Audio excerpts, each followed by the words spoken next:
네, 지난해 10월 국정감사 자리에서 한동훈 법무부 장관을 향해 김의겸 민주당 의원이 이른바 청담동 술자리 의혹을 제기하며 논란이 됐었습니다. 이 의혹이 가짜 뉴스라고 밝혀지면서 김 의원 또다시 관련 의혹과 관련해 목소리를 냈는데 일단 지난해 10월 모습부터 보고 오시겠습니다. 한동훈 장관께서 미리 좀 개인 일정을 그게 핸드폰이든 수첩이든 확인을 좀 먼저 좀 해주고 제 질의를 받았으면 좋겠습니다. 7월 19일 밤인데요. 그날 술자리를 가신 기억이 있으십니까? 네, 책임 있는 말씀을 좀 해주시죠. 매번 그렇게 허황된 말씀을 하시는데요. 어느 언론사 기자가 확인을 받았습니다. 의원님, 저는 다 걸게요. 의원님 뭐 거시겠어요? 저는 다 걸게요. 의원님이 지금까지 제기하는 근거는 다 이런 식입니까? 지금까지 매번 그랬잖아요. 예, 저 당시에 참 많이 화제가 됐었고 논란이 됐었죠. 자, 김 의원과 한 장관 논란이 어떻게 진행되고 있는지 제가 좀 전달을 해드리려고 하는데 어제 또 김의겸 의원이 한 이제 예능 프로그램에 출연을 했습니다. SNL 코리아라고 사실상 코미디 프로죠. 재밌게 나왔었는데 이런 발언을 했습니다. 청담동 술자리 의혹을 제기한 지 10개월이나 지났는데 아직도 결론을 안 내리고 있다. 민사소송으로 10억 원을 거셨는데 왜 재판이 한 번도 안 열리고 있는 건가? 좀 백을 좀 써주십시오라고 얘기했습니다. 어떻게 보셨어요? 뭐 사실 오래된 또 기억을 또 소환을 시킨 격이 됐는데요. 네. 화면에 나온 것처럼 이미 지난해 있었던 일이고 이 부분은 경찰 수사와 조사를 통해서 어떤 것이 가짜뉴스고 그다음에 어떤 것이 사실관계인지를 정확히 해명이 다 끝났습니다. 그러니까 이른바 그 첼리스트라고 하는 그분이 위기를 모면하기 위해서 거짓말한 걸로 모두가 다 정리가 된 거고 그 해명과 사실관계가 정리된 다음에 실제로 김의겸 의원도 그 SNS를 통해서 또 방송에서 몇 번이나 잘못했다라고 이야기를 한 바가 있습니다. 예. 그런데 갑자기 또 어디 예능 프로그램에 나와가지고 저렇게 이야기를 하고 있으니 도대체 김의겸 의원의 이 사고방식은 어떤 건지 제가 좀 궁금해집니다. 네. 분명히 가짜뉴스로 판명이 났던 것이고 그 가짜뉴스 때문에 한국 정치계에서 얼마나 많은 편집 폭발을 일으켰고 본인도 그 부분에 대해서 스스로 담담하게 받아들였던 것임에도 불구하고 갑자기 또 민사소송 10억을 걸면서 왜 안 열리고 있는지 의문을 제기하면서 빨리 해달라. 그리고 아직까지 나는 결백하다. 뭐 이런 식의 이야기를 하고 있으면 도대체 국민들은 김의겸 의원의 어떤 모습이 참 모습이고 어떤 모습이 거짓된 모습인지를 지금 이제는 헷갈릴 수밖에 없는 상황인 것 같아요. 정말 저는 민사소송이 안 열리고 있다고 빨리 열어달라고 말할 게 아니라 김의겸 의원은 본인이 저 지난해 국정감사에 제기했던 저 청담동 술자리랑 가짜뉴스에 대한 본인의 지금 실제 심정이 무엇인지를 좀 밝혀주길 바랍니다. 빨리 그것도. 예. 자, 김현정 더불어민주당 전 대변인도 나오셨는데 근데 어제 혹시 보셨어요, 예능? 못 봤습니다. 못 보였어요? 거기에 나온 내용 중에 이런 부분도 있습니다. 의혹이 가짜 뉴스라는 건 나에게 덮어 씌우기를 하는 거다. 뭐 이렇게 또 주장을 하고 있거든요. 그렇다면 덮어 씌우기다. 가짜 뉴스가 아니라는 주장인가요? 이게 아마도 이게 그 프로그램 자체가 개그 프로잖아요. 예. 그런 걸 감안해서 저희가 좀 살펴봐야 될 좀 필요가 있는데 이게 허위사실 유포에 의한 명예훼손으로 소송을 제기한 거잖아요. 그러면 그거에 대한 악의적인 의도라든지 고의성이 있어야 되는데 김의겸 의원은 당시 이제 국회의원으로서 제보를 받고 의정 활동하는 일환으로 이제 국무위원인 한동훈 장관한테 질의하는 과정에서 발생한 거기 때문에 그것이 뭐 가짜뉴스라는 인식도 하지 않았고 그런 뭐 고의도 전혀 없었기 때문에 그런 취지에서 발언한 것이다라고 저는 생각합니다. 예, 윤 변호사 보시기에는 가짜뉴스다. 아까 왜냐면 김의겸 의원이 저 국정감사장이긴 합니다만 너무 단정적으로 내가 확인해보니까 이게 사실이다. 이런 식으로 얘기를 했기 때문에 이게 논란이 됐었고 명예훼손으로 고소를 당한 거잖아요. 이런 부분은 나중에 재판에서 어떻게 참작이 됩니까? 그러니까 지금 김의겸 의원이 하는 말은 이게 본인이 100% 이긴다라고 방송에 나와서 얘기했거든요. 예. 취지는 뭐냐면 국회의원이 면책 특권을 주장하는 거예요. 그런데 엊그제 무슨 예능에 나와서 한 얘기 자체가 그것 자체가 또 다른 또 허위사실 유포일 수 있어요.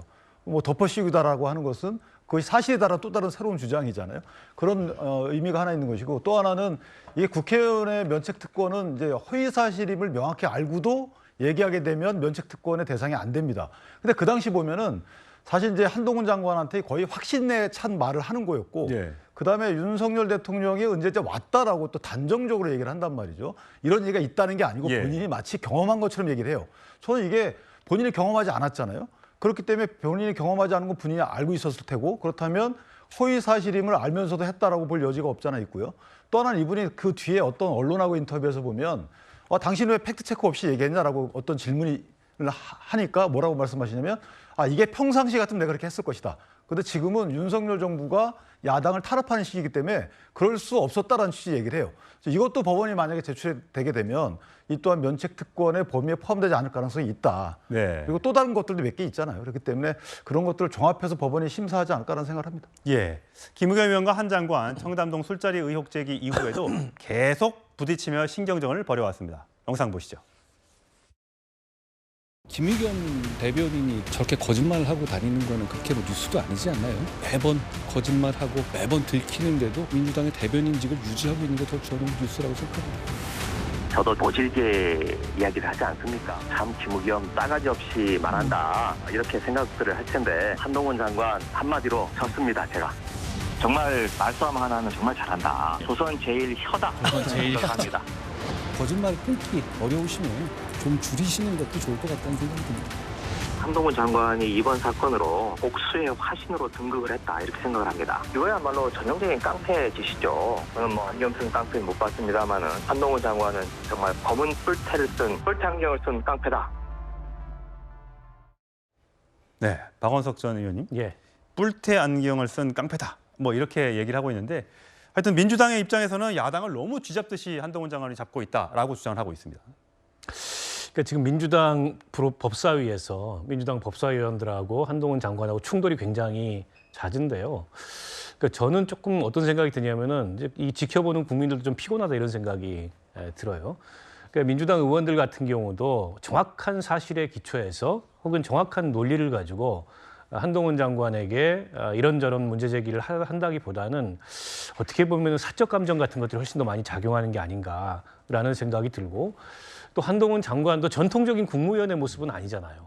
물론 이제 전통적인 국무위원들이 국회의원이 이 상임위에서 언성을 높이면 내내 하고 넘어가는 게 전통적 상은 아니지만 어쨌든 국회의원들의 질의는 국민의 대표로서 질의하는 거기 때문에 그에 대해서 어쨌든 국무위원으로서 성실하게 답을 하면 되는데 한동훈 장관은 답을 하는 걸 넘어서서 역공을 하고 어떻게 보면 좀 감정적으로 국회의원들을 자극하는 발언들을 한단 말이죠. 저는 둘 다 문제가 있다고 보고요. 조금 생산적인 논의를 했으면 좋겠다. 최근 들어서 법사위에서 이루어지는 한동훈 장관과 민주당 의원들 간의 설전을 보면 일단 양측의 감정은 둘째치고 그 내용이 과연 국민들이 알아야 될 만큼 이렇게 중요한 이 국정의 현안이며 생산적인 일인가에 대해서 여러 가지 문제의식이 있습니다. 예.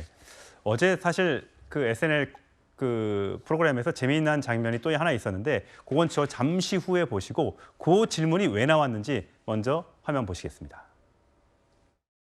대통령 이후에 무슨 전직 대통령 기념사위라든지 현실 정치하고 계속 무슨 연관을 가진다든지 그런 걸 일치하고 싶지 않습니다. 대통령 끝나고 나면 그냥 잊혀진 사람으로 그렇게 돌아가고 싶고요. 대통령 끝나고 난 이후에 좋지 않은 모습 이런 것은 아마 없을 것입니다. 안면 시장에 같지는 않은데 자, 이제 그만. 시장에는 아닌 것 같은데.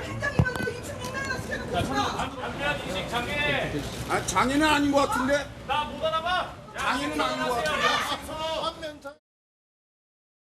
네, 검찰 수사를 받고 나오는 이재명 대표를 향해서 일부 유튜버들이 저런 발언을 냈다는 걸 소개를 해드렸는데 어제 SNL에서 나온 두 사람과의 대화입니다. 이 김하영 씨가 되게 짓궂은 질문을 많이 하는 걸로 유명합니다. 어제 질문이 뭐였냐면 안면 인식장애 때문에 전 성남도시개발공사 처장을 못 알아봤다는 분과 잊혀질 권리를 허락해달라면서 자꾸 SNS에 글 올리시는 분 누가 더 양치기 소년 같으냐라고 물어봤습니다.